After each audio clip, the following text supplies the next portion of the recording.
Hello everyone, Coming Clean here. When thinking about Skylanders Imaginators, it's usually the sensei that comes to mind first.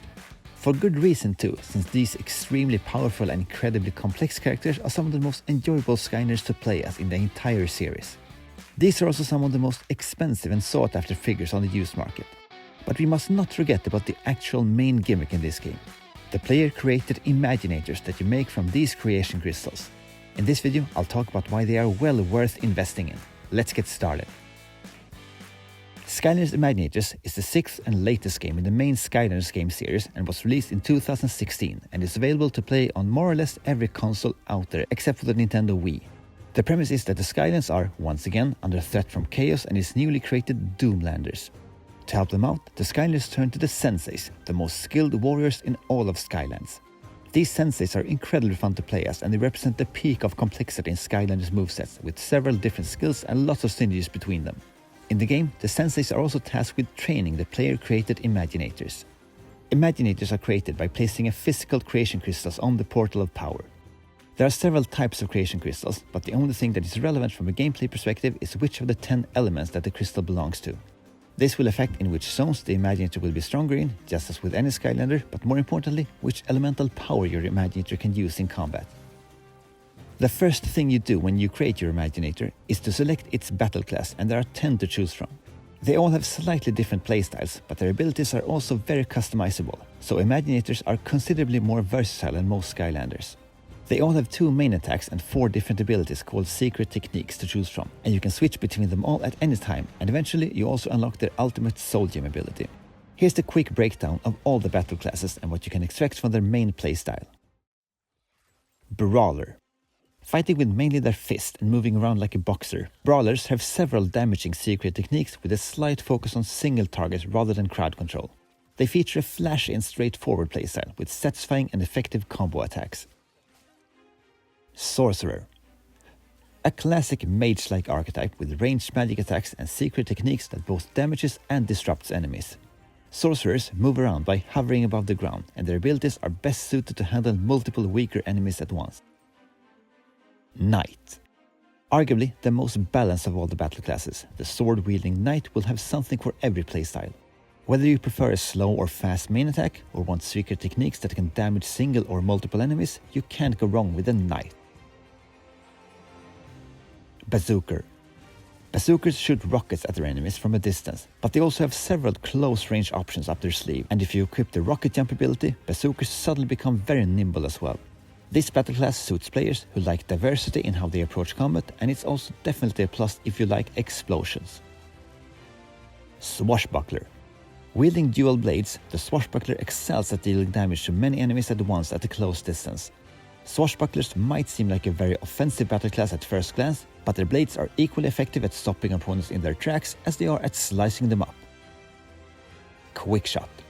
The Quickshot preferably wants to keep their enemies at a medium to long distance, which is the distance where they are one of the most powerful battle classes in the game. They dish out steady damage over time with their different main attacks and have several secret techniques to deal high bursts of damage to groups of enemies. Sentinel. Sentinels fight with acrobatic moves using a bow staff. Their long sweeping blows are ideal for fighting multiple opponents, and their different secret technique options have a strong variety and range from different offensive options to abilities focused on crowd control. The Sentinel is probably also one of the more versatile battle classes.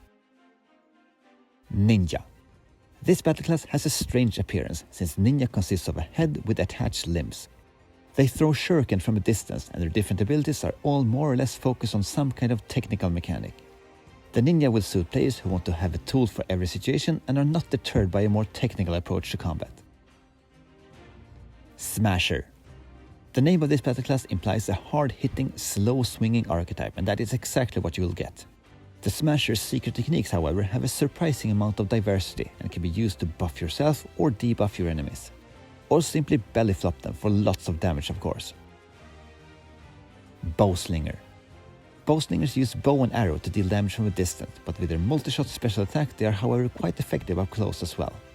The Bowslinger will suit players who like to carefully judge their distance to their enemies and also enjoys to deal a lot of damage to multiple foes at once.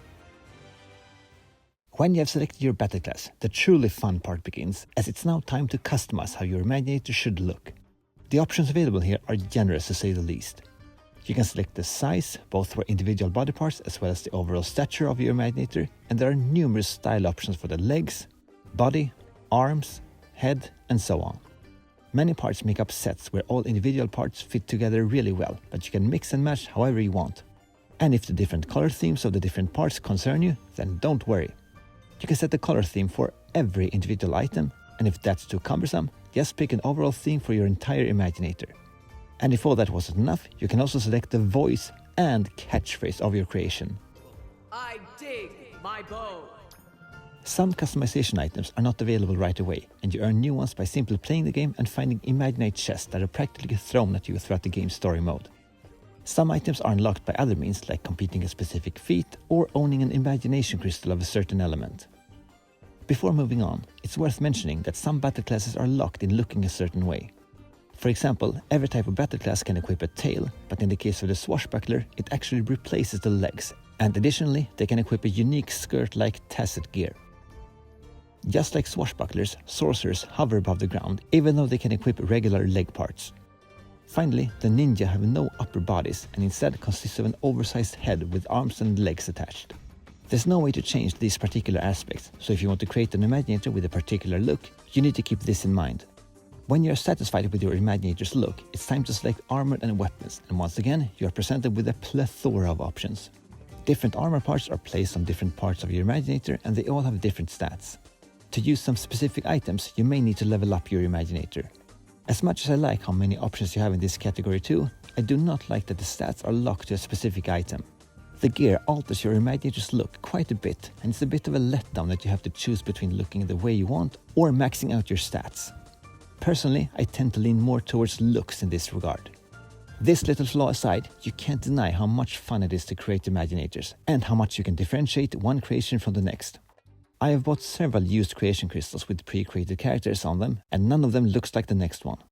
I've also been able to create my own personal Imaginators team with 10 characters with different styles. The many ways you can personalize your Imaginators is truly one of the best parts of the game. Add to this that the way you play your Imaginator has a lot of customization as well. Not only are the 10 different battle classes very different from each other, there's quite a few ways you can mix it up within a battle class as well. They all have 4 different types of powers, and you can switch between the powers in each category at any time, even during combat. The weapon power is your main attack, and you always have 2 to choose from. The choice usually comes down to deciding between an attack that deals lots of damage to a single target or lower damage over a larger area. Here's an example with the Knight,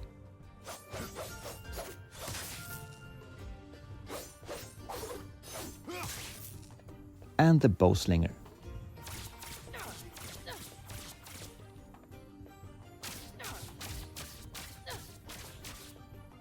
The secret technique is also decided by your battle class. There's always 4 in total to choose from, and they work in a variety of ways. Some are movement focused, which becomes very important on the higher difficulties, and others are more lean towards damage or crowd control. The third ability, the elemental power, is not decided by your battle class, but instead by the element of the crystal you use to create the Imaginator. These abilities are as varied as the secret techniques, and they all have visual effects that suggest which element they belong to. My advice is to use the Skylanders wiki page and check out the secret techniques and elemental powers before you create your Imaginator. That way you'll know how well they all work with each other so that you can create an Imaginator with the exact build that you want. All weapon powers, secret techniques and elemental powers are upgradable using your collected gold. The last ability is the powerful Soul Gem ability and is specific to each battle class. All powers and techniques are not unlocked from the moment you create your Imaginator. You'll have to level them up and sometimes also defeat the Doom Ladder bosses in the game's story mode or add a specific sensei to your roster to unlock new abilities. Soul Gem abilities are unlocked by finding the battle class specific Soul Gem hidden throughout the game. As you may have guessed, Imaginators offer near endless amounts of customization and personalization, both from a gameplay and visual perspective. But how do they compare with the senseis? The vast amount of customization options comes at the cost of less synergy between abilities. Senseis all have locked abilities that work very well with each other. For example, with Boom Bloom, you can use your Vine and Twine ability to trap your spore seeds and make them explode for increased damage. And the villain sensei Wolfgang can slide out of his circle of speakers to make them explode. Imaginators' abilities do not have this type of synergies, as they are, again, much more customizable, but there are a lot of effective ability combinations that you can discover for yourself. In the lore of the game, senses help with the training of the Imaginators, and as previously mentioned, you unlock new Imaginator abilities by adding senses to your roster. From a gameplay perspective, the senses and Imaginators complement each other quite well, and you're probably best off by owning a few of each. One thing that is worth mentioning is that once a creation crystal has been used to create an Imaginator, you can't reset it. Sort of. You can actually do this if you have a copy of Skylanders Spyro's Adventure or Giants for either Nintendo Wii or 3DS, plus the console itself. There are lots of YouTube guides on how this works. Provided you don't have the means to reset your crystals, these are the parts that are locked. The selected battle class, character level, the amount of collected gold, and the abilities that are either unlocked or upgraded. The things you actually can change are perhaps the most important, as they include visual customization and your Imaginator's equipped gear. These limitations are things you need to keep in mind when you collect creation crystals. In conclusion, creating Imaginators from creation crystals is a ton of fun, and if you want to create a whole team, you can easily lose yourself for hours. While not offering the same amount of control scheme depth as the Senseis, the Imaginators make up for this in versatility and by sheer number of different combinations of abilities they can use. If you for some reason have skipped out on creation crystals, or maybe haven't gotten around to trying Skylanders Imaginators out yet, I certainly think you should give them a try. Feel free to leave a comment about what you think about creation crystals. To watch me create part of my Imaginator team with dramatic presentations, click on this video. Thank you for watching. My name is Coming Clean, and I will see you next time. Take care!